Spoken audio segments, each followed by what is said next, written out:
it's Amber, and today I'm going to be reviewing The Assassin's Blade by Sarah J. Maas. So I am just going to get straight into the non-spoilery part of the review first, and then I'm going to move into all my feels on all the scenes. So if you haven't read this book, you can come back later and listen to my little discussion on what actually happened in this and what I feel about it, and just all the emotions and all the feels, okay? Also, I apologize if I sound like disgusting because I was just sick and my voice still sounds a little weird, so hopefully it doesn't sound too different and too weird, but it sounds like a little ugh at times. So if you didn't know, The Assassin's Blade is a part of the Throne of Glass series. I'm sure most people know that. It also takes place before it, so it's about the events leading up to the very, very beginning and the very start of Throne of Glass. I don't really think that you need to read it before Throne of Glass. I didn't. I read it right after I finished Heir of Fire because that's what I was recommended by other people, and I definitely agree with that because I don't know if it was just because I started noticing things because I read this book, or if it was really because Sarah started referencing it in Queen of Shadows, but I am about 100 pages into Queen of Shadows and I have picked up on so many references to this book. I'm really enjoying Queen of Shadows a lot more because I read this, so I definitely recommend that you at least read it after Heir of Fire. You don't really need to read it before Throne of Glass, and I honestly wouldn't recommend doing that just because I feel like you need to actually learn about Selena in the present before you learn about her in the past. What I do have to say is that I honestly felt a little bit disconnected from Selena in the first 3 books. I love reading about her, but there was something about her that I just didn't understand. And I think from reading this, it really just helped me understand Selena as a character and as a protagonist and really root for her more. This also, I was expecting it to be very spaced out as a novella bind-up, but it didn't feel like a novella bind-up at all. It felt like a story, it felt like a cohesive story that was told but just broken up into different parts. The most time that there is between 2 stories in this is a couple months. I really liked the time frame of them, and I thought that it made it much more enjoyable because you get to just see the highlights, I guess, of what was happening, but it didn't skip around a ton. And also, after I finished this book, I just had so many emotions and so many feelings. I went to go start another book, and because I don't like not having a book that I'm currently reading, and then I was just no. I was having withdrawals from Selena. I was I need to read about Selena. I need this right now, so I just started Queen of Shadows. That is about it for the non-spoilery section, and now I'm going to get into the spoilery part. So if you're a non-spoilery person and you haven't read this book, then hopefully you guys will come back and watch the rest of it. Bye! Okay, so first I want to talk about the first story, which is The Assassin and the Pirate Lord. So I gave The Assassin and the Pirate Lord 5 out of 5 stars. Okay, it might have been my favorite. Not just because I love pirates, maybe just because I love pirates. I don't know. I loved all of the character development that we saw in this first story. I didn't expect Sam to be kind of an enemy to Selena in the beginning. They were kind of rivals at the beginning of the story, and then they grew to be really great friends in the end, and I just did not expect Sam to be her rival at the beginning. He just is always second best to her, so they kind of had a little rivalry in the beginning, but then I like to see how that grew after they went on the mission with the Pirate Lord. Okay. In the beginning of this novella, Arobin did not seem half bad. I knew Arobin was going to get bad because you can't be an assassin leader and not be completely corrupt and horrible. And also from what I've heard and the impressions that I've gotten from reading the first couple books in the series, I knew Arobin was not good news. But we're going to talk about that later because I have lots to say. The Pirate Lord dude, I forget his name, he was hella creepy about seeing Selena's face. He was take off your mask, I want to see your face. And it was just so creepy. Ugh. I just was imagining the whole story, how creepy Selena must have looked One funny part in this that I really liked is when like they're first meeting the pirate lord and they're in his office before he comes in, and Selena's just like messing with everything and like picking everything up and like reading all these documents, and Sam is just like, can you not? And then at the end, when she thought that Sam was dead and he wasn't actually dead, when they were trying to unhook that chain thing, I was just like, we can't do this now. He ended up being alive because obviously we have to get more attached to him before he dies. And then that scene at the end where they hugged, it was so cute. Yeah, she said, if you ever tell anyone about embracing me, I'll gut you. That's just such a Selena thing to say. It was such a cute scene because you could see the beginnings of their romance and their friendship, and it was just beautiful. But also it kind of killed me because I knew it was going to happen in future novellas. So now moving on to the second novella, which was The Assassin and the Healer. So in this one we find out that Arabin beat the crap out of Selena, and she has bruises and cuts and everything all over her face. She has her mask on though, and she's like in this tavern. And I thought it was interesting in this one that we got to see from another person's point of view, like an outsider's point of view of what Selena kind of looked like. It was awesome to see Selena also kind of in the teacher position rather than being like a student and like under someone else.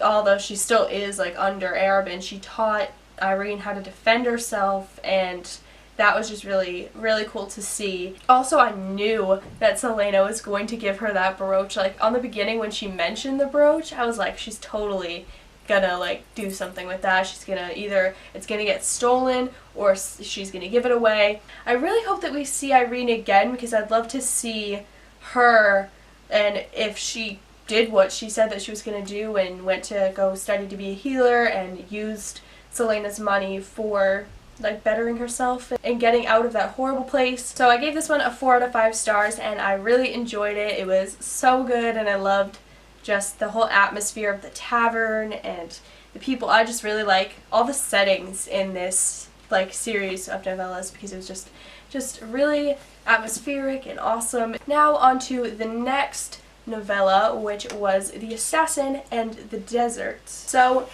I didn't take too many notes on this one, just mostly about like Ansel and her and Selena's relationship. Sarah J. Maas said apparently that one of the characters from the Assassin's Blade is going to be in Queen of Shadows. I think it's going to be Ansel.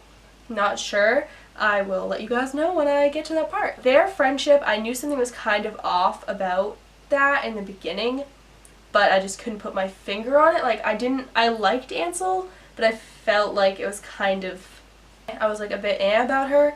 And then at the end, of course, she ended up betraying everyone. At the end, when Selena said that she had 20 minutes to like get all of her stuff out and leave, I was like, girl, give her like 2 minutes, because she completely betrayed everyone. She gave her 21 minutes and she shot the arrow and knew that she like could have hit her, but she didn't hit her with it.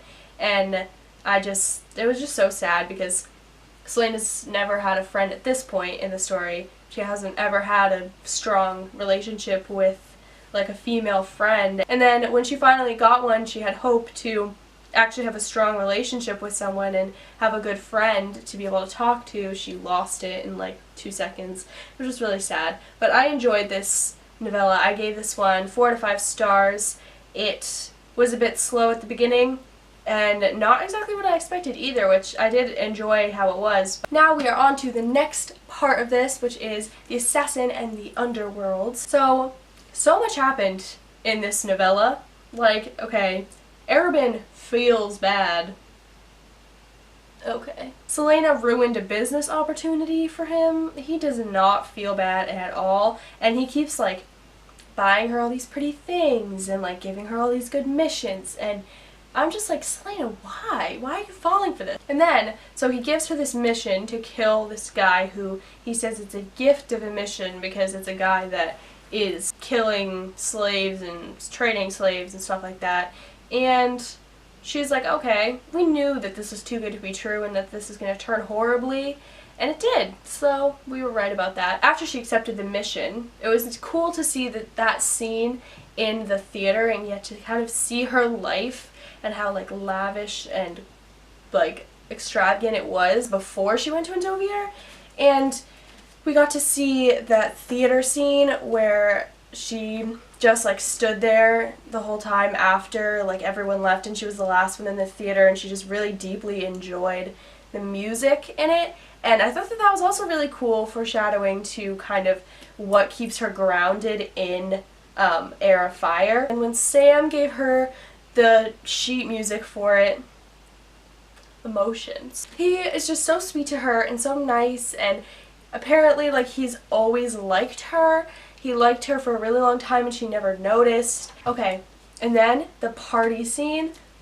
Okay, when they were trying to get information from the guy for their mission, Selena like went over there and she was like flirting with him to try to get what she wanted, which, you go girl, like she always does that, and it's like my favorite thing. Like she knows how to get what she wants, and she gets the time that he's like gonna be in the meeting, so then she gets the information she needs, and then she goes cray at the party after that. And I love how she's like the type of character that like just loves partying and loves being girly and wearing dresses and stuff, but also she's like this ruthless assassin. I saw on Twitter that apparently the guy that she was flirting with is Dorian, and apparently Kale was there too. So I just think that that parallel is just so funny. And then came the moment that we all knew was going to happen, but not quite like this. So apparently Arabin tricked Selena into thinking that the mission was against slavery, and it was actually she was killing people that were trying to save the slaves. And then after that, Selena was just like, I'm done, I'm out. And she paid off her, she was like holding back the whole story from paying off her debt and leaving, and then she ended up paying off her debt and Sam's, and then they both left. And when they left, I was like, this is too good to be true. I know something's gonna happen, even though I already know like that Sam's gonna die. Like, I knew something was gonna just erupt after that. And then the last thing I want to mention about this novella is a part towards the end. Selena went to Ovenel, I think that's his name. She killed him, and then she got captured after that and put in the sewers. That scene when it was filling up and she was just running throughout it, and then she went to the top and Sam was there, and her last words, that was the part of the book that just got me the most, because her last words were, "Take my body back to Terrason," and for some reason that just murdered me, because in her last moments like that's what she decides to say, and it's just so sad. And Sam the whole time is just like no, and it's just that scene, but she got out and it was alright. The last story is called The Assassin and the Empire, aka the story where my heart was torn out and stomped all over. So the whole story, I was just sitting there like flipping the pages like, no, don't let this be the page where we lose him. Please don't let this be the page where he dies. When you get to the part, you know it's the part. So starting from the beginning, Arabin wants to get more money from them so that they can truly be free and unbothered by them, whatever. And Selena's like, fine. And then they get this job to kill these two people that are apparently extremely hard to kill, so no one ever tries to kill them. And then, yeah, you know it's gonna go downhill from there. So skipping until a little bit later in the story, when Sam is talking to Selena, and he says, like, that when he's scared, he always says, "My name is Sam Cortland, and I'm not afraid." I knew that was gonna come up later, and it broke my heart. And I was like, you are adorable, Sam, you're just so cute, but I know that this is going to be a thing. So, for this mission thing, I had the impression that they were going to go do it together. But Sam, being the nice person he is, says, no, I'm going alone. You stay here and pack all the boxes. And Selena's like, are you sure? Like, I want to, like, help you. Can I at least, like, watch from afar? He's like, no, I don't want you, like, around the people. And the one time where Selena needed to be stubborn, say, no, I'm coming with you, no matter if you like it or not, and just go or trail him or something, she doesn't. And I think that that's why in the other books she doesn't do what she's told ever, because the one time she did, Sam ended up dying. And then she is like waiting around the apartment and the clock, she just keeps looking at the clock, and then she eventually leaves to go try to find him. She can't find him, and then she comes back to the apartment and Arabin is there. He tells her that he died, and she, like, her first thought is like, no, he's not dead, he's just still there, or Arabin tricked her, or something like that. And the way that this scene was written was just so heartbreaking and just beautiful at the same time, because just the wording of everything, you could really just feel what Celaena was actually feeling. She was in complete shock, and then she went to go see his body, and it was him, and he was in the Assassin's Keep, and he was on the table, and his eyes were like torn out, and he was all bloody and beaten, and you could tell that he was like tortured for a long time. And she was like, I was just sitting there packing boxes while he was getting killed and tortured. The part that really got me about this and really like made me feel and be really heartbroken and upset was when she laid down with him, and like she smelled him, and she said that she wasn't going to leave him, and she said like he smelled like this like crappy soap that she made him use because she wouldn't let him use the lavender soap that she liked. And she was just like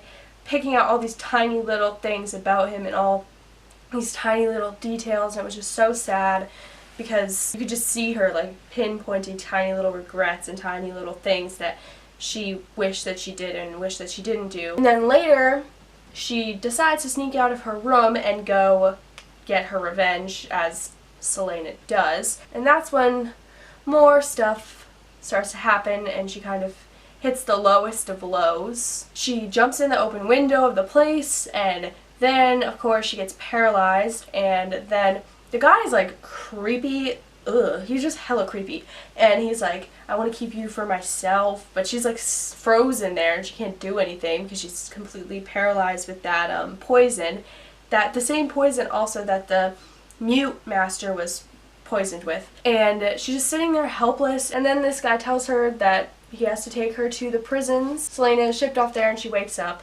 and she's in the prison, and they're all talking about her, that they don't really think that she's Celaena Sardathian because she's too young, and they have been told like to be careful of her and to like stay away from her and like not mess with her. And she just is like looking at everything. She's like, I could use this like tray of food as like a weapon, and I could use this, but I'm just not going to, because she's like, what's the point now? Like, I have nothing left to fight for. Someone betrayed her. So she has a trial with the king, and she is there the whole time. She's silent. She just doesn't say anything. Then when she finally talks is when he says, do you have any last requests? She says, make it quick. And he's like, LOL, no. That actually did save her life, so that's good. But he's just so cruel. He was going to behead her or hang her or something.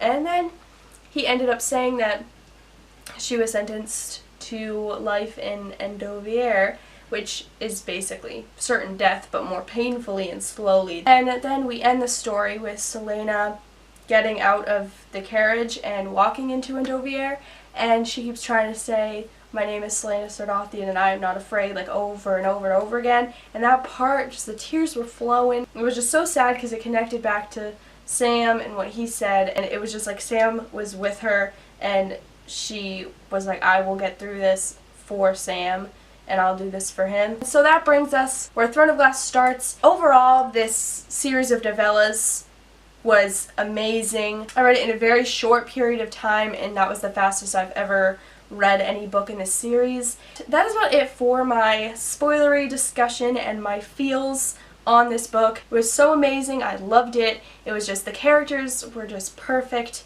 and the settings were amazing, and I just loved this book. I gave it 5 out of 5 stars. So I hope that you guys enjoyed this video. Please let me know your feels down below, because I would love to hear you guys' thoughts on it as well. Please give this video a thumbs up if you guys enjoyed it. Also subscribe down below if you want to see more of my videos. I post them every Monday and Thursday. So I hope that you guys enjoyed this video, and I'll see you guys next time. Bye!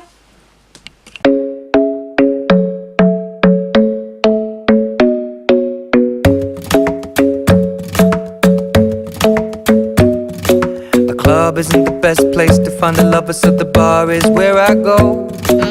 Me and my friends at the table doing shots, tripping fast, and then we talk slow.